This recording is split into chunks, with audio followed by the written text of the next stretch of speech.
On today's episode, a three-man weave for here at Locked On Nuggets. Very excited to have the crew all together. The Nuggets are just 24 hours away from making their season debut. We're going to talk about it next here on Locked On Nuggets.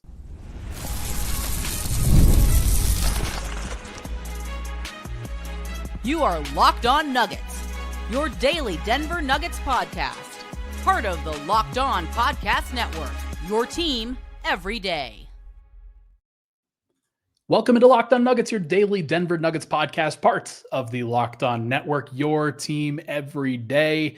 Thanks for making us your first and foremost podcast, being an everydayer on the show. Very excited to have the full crew here. Usually we break things up throughout the week, share responsibilities, but today, on this special day, the day before the Nuggets play, we're going to do an episode, a preview and prediction episode. Very excited to get all of the fun takes, some rapid hot fire takes. Will the Nuggets win a championship? Where are they going to finish in the seedings, in the standings? When will they be great? What is the exact moment that you are going to hear from us here at Locked On Nuggets? Today's episode is brought to you by us here at Locked On Nuggets. Very excited. I thought we had a different thing pop up today. That is okay. My name is Ryan Blackburn. I'm the host here at Locked On Nuggets. I am joined by Matt Moore of HP Basketball, the Denver Dig. Very excited to have him on, as well as Swipa, who is over at Player's Choice, the Swipa YouTube channel, and doing a whole bunch of NFL content as well. Fellas, it's been a long off season. It is finally over. Very excited to kind of get into this. Where do you want to start on the wins and seeding conversation? The Nuggets are winning the title! Nuggets winning the title. Yeah. Swipa, when did you know that the Nuggets are going to win the title? When did that become apparent for you?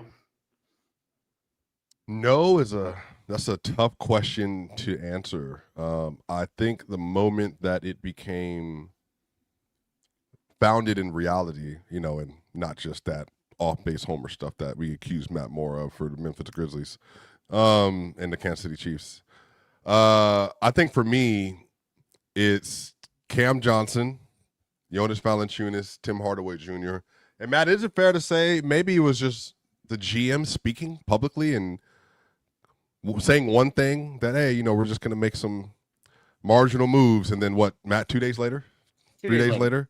2 days later. There were some massive moves, and then all of a sudden they have four veterans. And look, David Adelman, his energy since the start of the summer, he has been very committed to. He wants this to be the most competitive team they've had in years.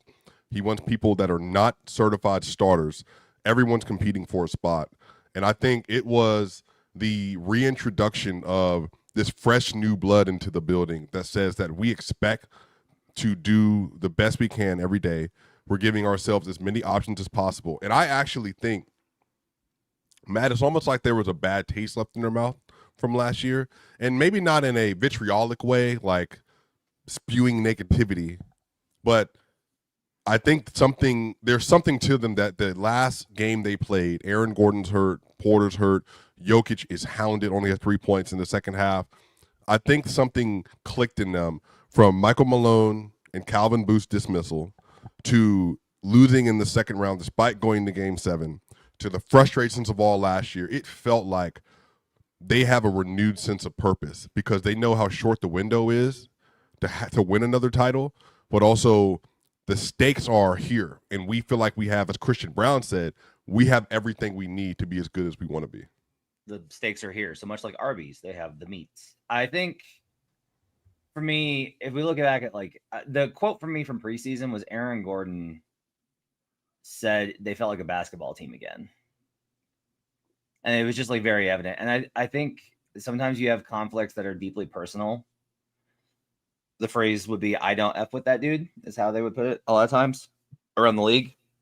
I don't think it was deeply personal last year. I don't even think with Russ it was deeply personal. I think there was this cascading series of events where it's Jokic is frustrated because he has to do too much and the team isn't good enough. And the team feels bad because the team isn't good enough and Jokic has to do so much. And Aaron can't do more because he's going through a lot personally and he's not physically healthy. And Mike's trying to power through everything that he's got going on physically because he doesn't want to be thought of as an injury prone player. And Jamal's got whatever Jamal's got going on. And like and young players are looking for opportunities because they knew they were going into a contract summer. And like all of these things, I think, combined to make it to where the attitude and tone of the team wasn't where it needed to be.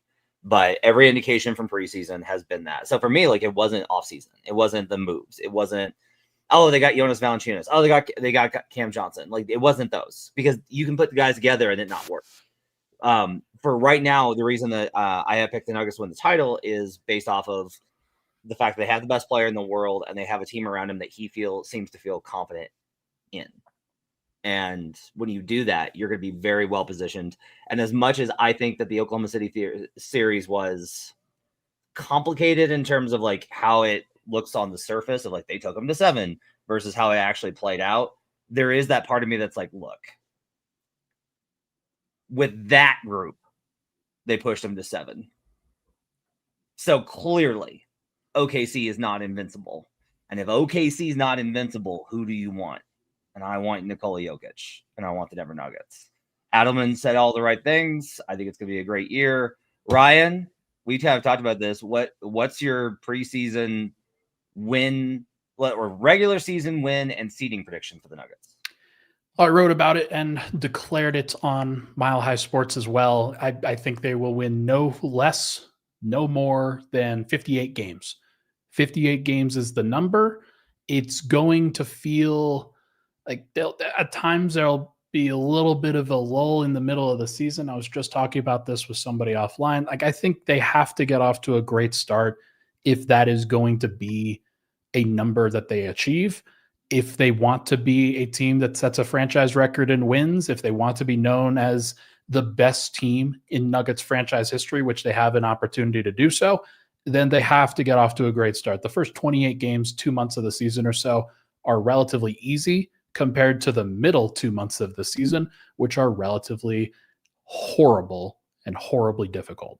So if they can get through that slog in March and in April, it's a whole bunch of home games, whole bunch of opportunities to make up ground at that point again and really take off. So this team is often very good during the middle of the season. So I'm curious to see how they approach it, but they've never been amazing at the beginning. So we will know very quickly whether they are going to be a great team or not, I think, based off of how they approach the beginning of the year. Matt, do you feel this season and the start of it, based on the energy you're feeling from being around the team, obviously traveling to California with them, preseason press conferences, do you feel that this is more closer to 2018-19 energy, the 2023-24 energy, when they came out like steaming and, dominating, or maybe 22-23 when they went to Utah the one year they won the championship and they got demolished by 20 points? Do you get a sense of feel about like maybe how intense they're going to be to start the season off, maybe how serious? Does that make sense? 22-23, like they're just like, they are too old at this point to push that early. And that doesn't mean they're going to get demolished early, because I think the Warriors are in the same spot where they're like, look, man, we know where we're trying to get to, and it's so far away. There's no way. Like, you just can't push right out the gate. You want to get off to a good start. I asked Jamal like what the hardest part of the early start is, because I was hoping for something about like just settling in or figuring out chemistry or this, that, and the other. And he was like, I don't know. You want to get off to a good start? I don't know. Gave me the usual what a stupid question look that I've come to know so well from him. I do think that it's possible for them to do both. Like, that to me is the test here, is for them to be like, no, we're still figuring stuff out and we're not pushing and we're still better than almost all of you. So to me, like, that's kind of the opportunity that they've got in front of them. It's a low density schedule through Thanksgiving, which I think is very good. They're not getting stressed from a density standpoint early. That's really important the more I've thought about it. So, we'll see how the season starts. I do have them projected right now on power rating for 57.9 wins. What moved you? I made some adjustments off of other numbers, and then honestly, other teams got docked because of injuries. And so that impacts like the schedule workaround. So I have them all the way up to 57.9. Well, what do you think, Cam? Yeah, I mean, I've been floating anywhere between 54 to 58 has kind of been the number that I felt. And I felt most comfortable 56, obviously, it's right between those two numbers. Matt, you were a savant in the 2023-24 year when you said, all right, take the pedal off of the CarPlay, like let it off. Hey, stop! Like, red blaring lights. And me and Ron are just like, yeah, like, keep it going. Yeah, keep it up, So I do think there's a world where, Matt, if they start off and they're like 18-5, then that's where for me, it's like you can hold on to that win pace. Because then at the end of the season, or towards some of these high density areas you're talking about, you can kind of have your lulls. So I think for them, starting off fast is as much as if they can get real consistent, I mean, not consistent, but real good minutes in the non-Jokic minutes this year. And like, that's not like they can at least make up some ground there. I do think that's going to aid them a lot in how much energy, in particular, the starters and Jokic will have to close some of these games this year. Well, we'll talk about it all. There's plenty of opportunities here to discuss what the Nuggets are going to look like over the course of this season and how they deal with those ebbs and flows. But when we come back, we're going to go through the playoffs. We're going to do kind of some seeding predictions for where Denver's going to finish, what we think they're going to look like in a playoff environment against some of these other teams, and who could they possibly face on the way to a title. We'll talk about that next here on Locked On Nuggets.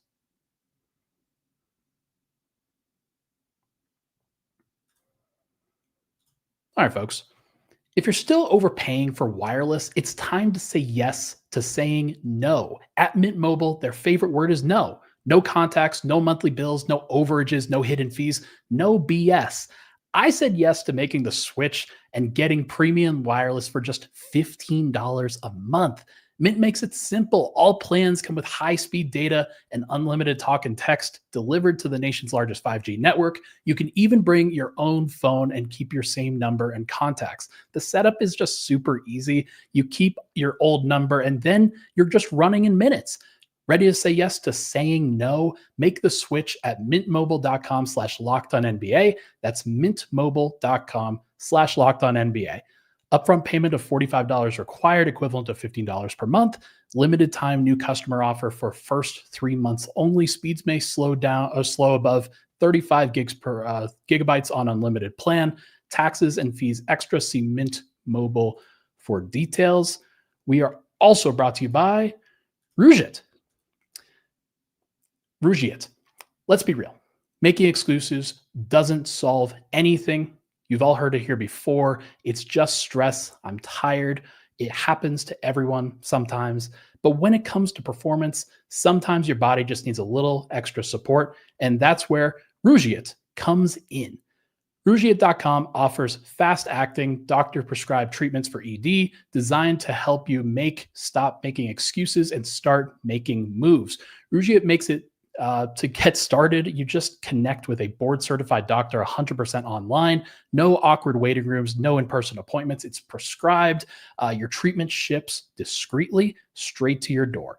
Visit rugiet.com/lockedonnba to get 15% off your first order. That's rugiet.com/lockedonnba. And don't forget to use our code LOCKEDONNBA so they know we sent you. Rougit. Stop making excuses and start making moves. We'll be right back on Locked On Nuggets.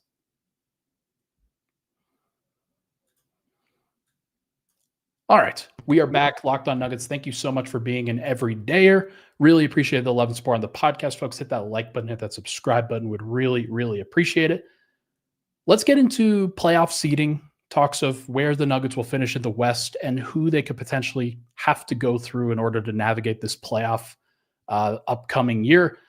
I think that both of you assume that OKC is going to be the 1 seed. Do you think the Nuggets, Matt, end up being the 2 seed? Yeah, so that's where I've got them. The Clippers got bumped down after I made some adjustments in my system, and that makes more sense with me. Like if you ask me, like who's the best team in the Western Conference, it's the Denver Nuggets, and then I think there's a gap. Even everyone's very impressed with Houston last night. Loss where the Thunder were without Jalen Williams and shot 10 of 52 from 3, but sure. And look, I think the Rockets will be good. Right now, I've got the Nuggets as the number 2 team. I've got the Wolves 3, the Clippers 4, and the Rockets 5.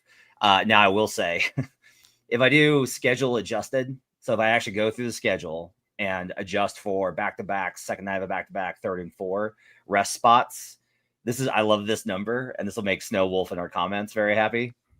No, it will not. I have the Nuggets at 56.8 then, and I have the Minnesota Timberwolves at 56.7.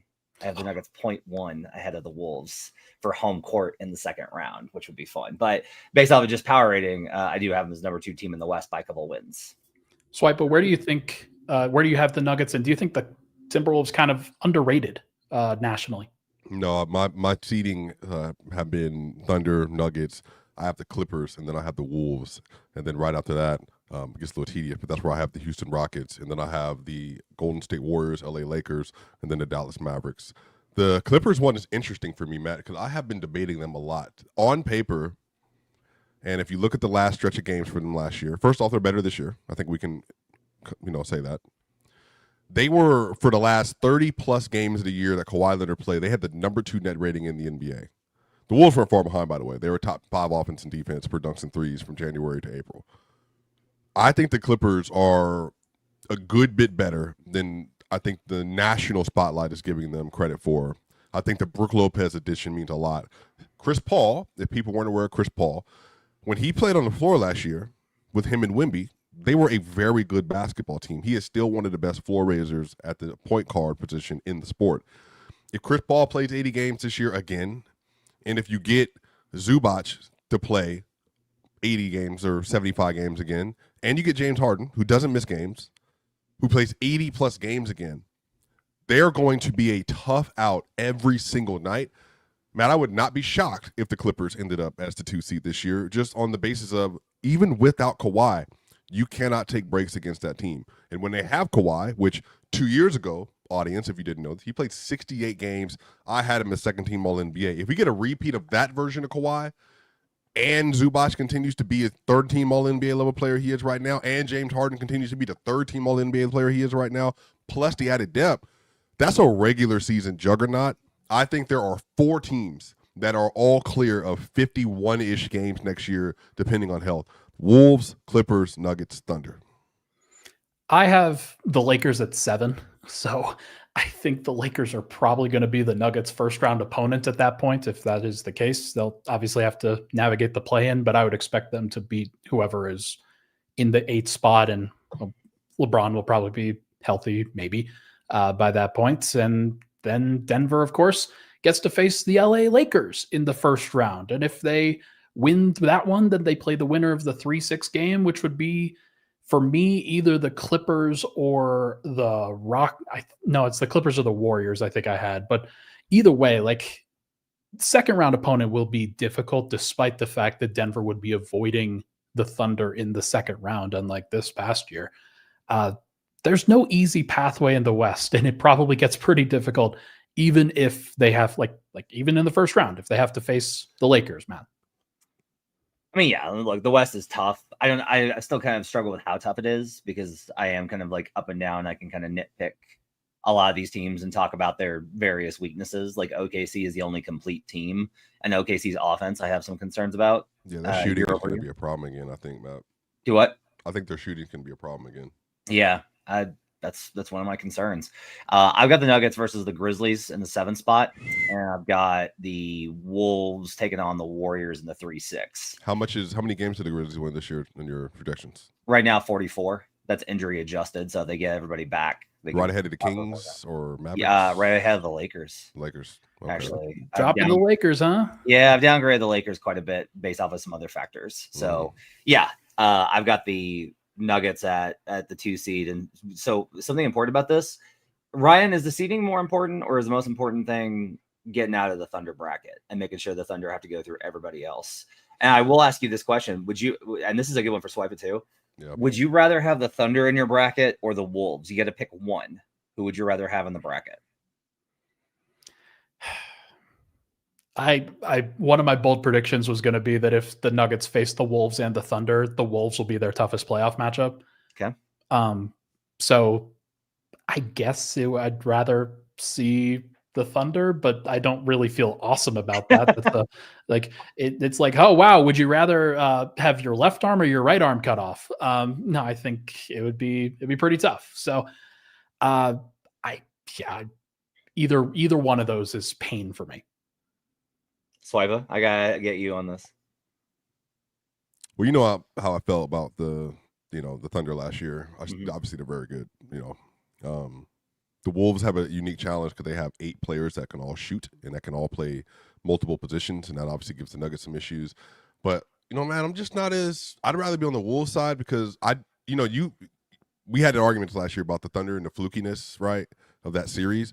The Wolves' losses in the last year have been very fluky as well. Just for me, because remember Jamal Murray gets hit by Julius Randle in the head. He gets a concussion. They're up 8, and then the last game, Russell Westbrook, no slander. That stuff happened. So it should have been 2-2. Jamal Murray was hurt in the second round. I don't have the same feeling, I guess, as a lot of Nuggets fans about the Wolves. But I would say I would rather them be on that side.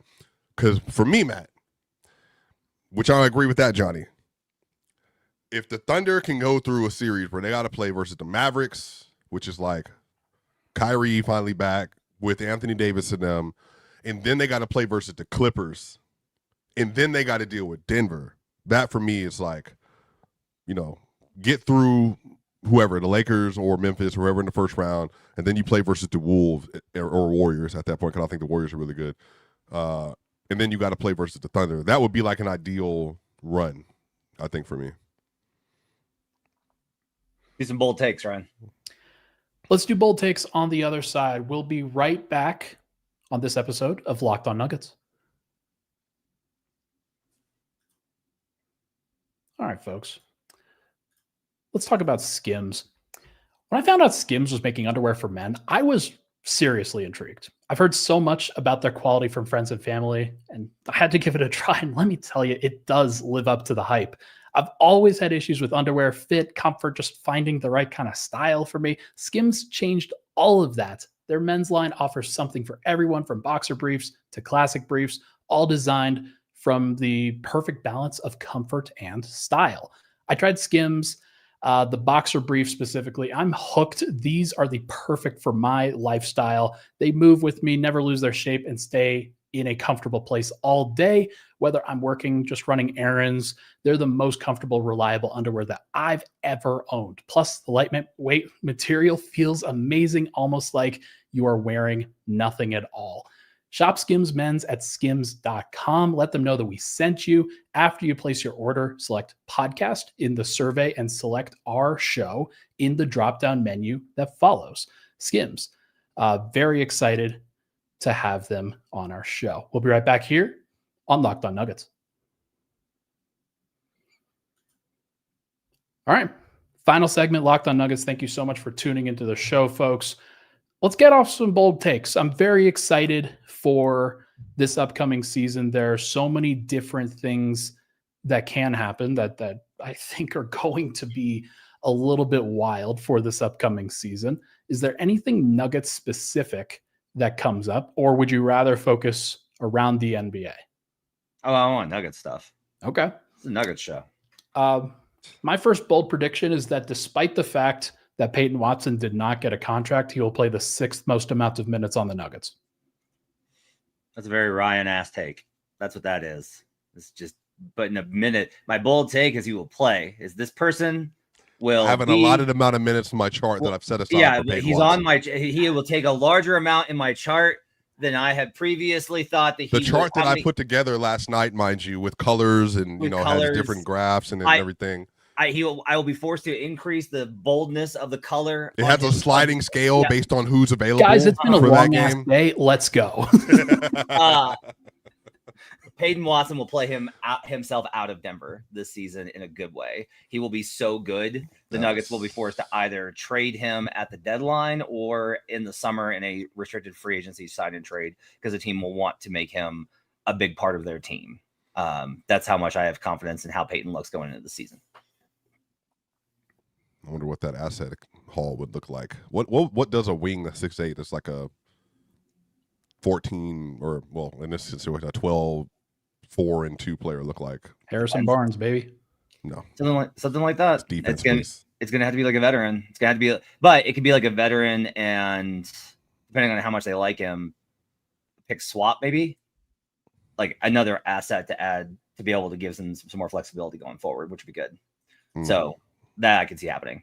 Another one for me is that Ryan Blackburn, not just Ryan Blackburn, that Tim Hardaway Jr. will be the target of fans' ire this season. So how is it? Wait, just give us a little bit of bold takes. Background. So how has it shifted over the years? It was Will Barton, and then it moved to Facu St. Tom, and then it was Facu and Will at the same time for sure. Then it was just Facu at that point. Well, no, because they left at the same time. And then the 2023 team, who was the guy that Jeff Green. Jeff, yep.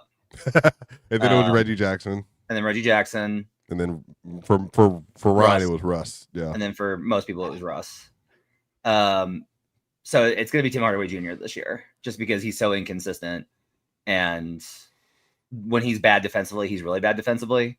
So I think it's going to be, I think Tim Hardaway Jr. will be the guy that bothers people. And Deron Holmes is obviously going to be the guy. This isn't a bold take, Ryan. You're right. But Deron Holmes is going to be the guy everybody's going to be like, why doesn't he play? Not for me. Like I understand why Deron isn't going to play, but I think everybody will, like, the real answer here is Zeke Naji. Like, why is he playing over Deron Holmes will be that will be the consistent mantra from the entire Denver Nuggets fan base. What's a bold prediction, Swabba? Bold prediction is that, Matt, we have all these, as a fellow graph person, we have all these graphs and statistics. I do love graphs. That Jamal Murray last 45 or 50 games of the year last year, and especially in 23-24, and also in 22-23. I know it's coming. To 23-7. Come on. 48. Do it. 40. 89. Jamal Murray plays 60 games at that level this year, which means by the time we get to November, Jamal Murray is a 23-7 player rest of way. He makes the Team World All-Star team. There you go. Predicting the All-Star, setting the expectations high so he can kill him when he does not reach. No. Swipe away. A year like every other. No, his is 20. His is 22-6. 23-7 is wildly different. That's I feel like that's within reach. If he's if he feels good, that's within reach. Give me the Christian Brown takes, Ryan. Come on. Okay. I think he'll average the third most points per game on the team. Wow. A lot of runouts. Wow. Cam Johnson will struggle for the first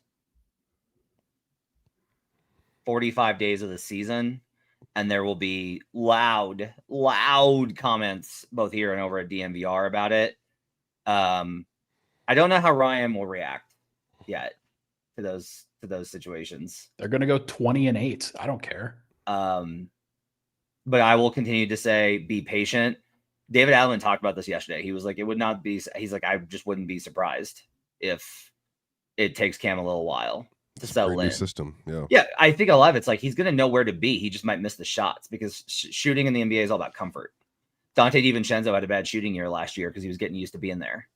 And this year it looks like he's like ready to go. And I expect Dante to have a really good season. He's starting tonight, by the way. I think, do what? He's starting tonight, by the way. Yeah. I think Cam will have some similar kind of thing where it's like, I'll be on here being like, yeah, but like, look what he did here. And like, he did all these really good things. And then like, Hurricane. Oh, wait, bold take. Matt Moore and I will have less arguments this year than ever. Ooh. Reason why, we will be in the same place on Cam Johnson because I'm already on the place with Cam. The shooting for me is so secondary to the other stuff because we've already had great shooting in that spot, but we haven't had the other stuff in that spot before. Swipe and gripe, not swipe versus gripe. We don't have anybody that we're on real opposite sides of this year. No, yeah, that's true. We do have that. I'm just kidding. Bold take. The Nuggets will not finish a single month in the bottom 10 in defensive rating. Bottom 10? Yes, they will not finish a single month there. They will not have a bad defensive month. March is coming. My bold take is that they will not finish top 14 in defensive rating. They will not. So right between 15 and 20 all year. Ryan Blackburn. Between the two of us, that's what we're saying. I think that Matt probably thinks that they will probably have some bad defensive months in there. Look, they're gonna have to show me they can get back. Still, man, that's still the thing I'm worried about is like them getting back. How about this then? This is it's also, we haven't talked about Jokic at all today. So, Ryan is like fidgeting in his seat a little bit. This is the most masterful season Jokic ever has, and things look easier than they ever have before. And I mean that not even from like a scoring 29.6, not necessarily even about the assist. It's just, it feels easy. Like the energy that he's giving, it feels like it's, go ahead. Here's Matt Moore ass take. Jokic does not finish top 3 in MVP, and I call it his best season ever.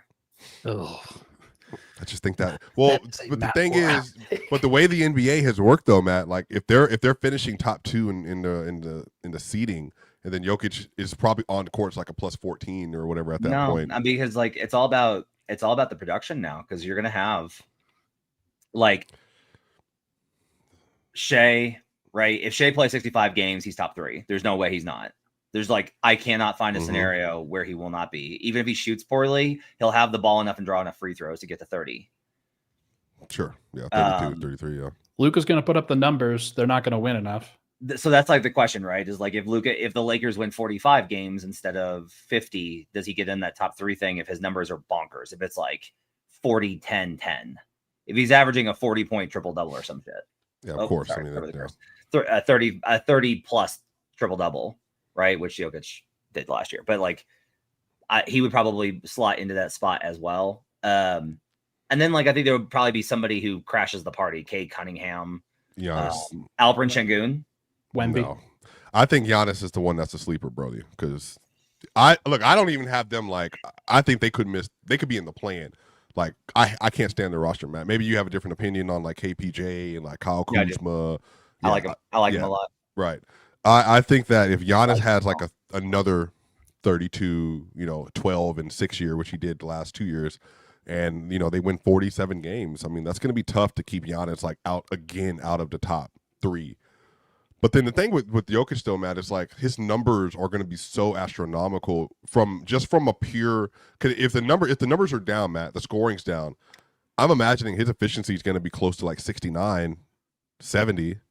And then at that level, you're just kind of like, well, he's averaging 25 and 12 and 10 and a half again. And the Nuggets are winning 58 games. Yeah, but here's the thing. What if they like the plan is for them to blow teams out and not have to play that much? That is like a goal. That'd be nice. Right? So 20. You think how? Matter of fact, Matt, what is his stat line based on what you just said with the blowouts? What is his stat line then this year? That's a bold take. I hope he says like 23 and a half. I'd be like, how great how great the season would be if he only had to average 23 and a half points. Yeah, it would be like if he only averaged 23 and a half, it's like they are 76 games. Yeah, like Jonas Valanciunas has like a +6 net rating. They're killing everybody. 24.8, 11.8, 10.6. I'll go. So 2023 was 24.5. Yeah. It was 25, 12, and 10. So I'll go if they're blowing teams out more, 24, 10, and 8. 8? Yeah. I mean, Murray maybe makes up for the difference. Yeah. And Cam, like they just have a healthier offense. Great. This is what Jokic wants. Jokic doesn't want what he had last year. He doesn't want to be that guy. He wants to be just like, yep, good. Point guard Christian Brown. Jamal Murray goes full Brandon Roy and just becomes the guard that everybody was hoping that he would be. I mean, that'd be phenomenal. It would be great. Good to have hope. The best scenario for Denver is where Jokic doesn't have to lead the team in points per game. Like, he would be over the moon if that were the case. So, if Jamal Murray, Matt, since you're so good at betting, what would the numbers be for Jamal leading the Nuggets in scoring, like preseason? Because it would have to be even more than plus 10,000. Yeah, it would be like 200 to 1. 10,000. It'd be like 200 to 1. I mean, can you put $1 on that somewhere? No, you cannot put a dollar on that somewhere. They did not have the market available, but it would be fun. It would be fun. Get us out of here, Ryan. Folks, it's been fun. The Nugget season just around the corner. Make it tuned in. Tune in here for all of people the in the comments analysis. ask, by the way, Ryan, why does Piper do so many shows by himself? Like, we're his friends. We actively don't like you. And I have pictures of you right next to me, by the way, to give me motivation during solos. Folks, no show tomorrow during the day. We will have a recap show tomorrow night, and then Swipe and I will be back on Friday. Very excited to get into the regular rotation again. It's going to be a lot of fun. Thanks for tuning in on this episode of Locked On Nuggets.